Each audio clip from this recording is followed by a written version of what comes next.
So ngayong araw nga ay naisipan kong sumama sa laot kasama yung tatay ko at saka yung tsuhin ko. Kasama na rin pala dyan yung kapatid kong lalaki na bunso ni Papa. Yung bangka nga pala namin tsaka yung bangka ng pinsan ko ay magkapareho ng kulay. At nagkasabay na rin kami pumunta ng laot. Doon sila sa mababang part. So ayun sila. Masasabi ko talaga na mahirap ang hanap buhay ng isang mangingisda. Kasi sobrang hirap na nga makahuli ng isda. Kung makahuli ka naman, sobrang liliit pa. Bibihira na lang talaga yung makahuli ka ng malalaking isda dito sa isla namin. Kaya bilib din talaga ako sa mga taong ganito ang hanap buhay kasi hindi ko ma-imagine yung sobrang init. Minsan naman, pag matagalan ka sa laot, naabutan ka ng ulan. Sumama pala ako dyan sa laot para gusto kong ma-experience kung paano talaga manghuli ng isda, kung paano yung hirap.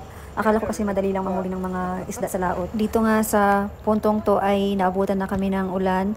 Pero bandang doon ay medyo mainit din, kaya ulan-init na yung umaano sa amin. At sobrang tagal talaga bago kami nakahuli ng isda. Nakaka-proud talaga ang ganitong hanap buhay kasi kahit na sobrang hirap, wala kang huli ngayon, babalik ka kinabukasan, mamayang hapon. So, nakaka-proud talaga. Isa ito sa marangal na hanap buhay dito sa probinsya. Magsasaka at pangingisda lang yung source of income dito. Kaya kahit ganuman kahirap, ay wala kaming choice kundi ganun talaga ang buhay dito.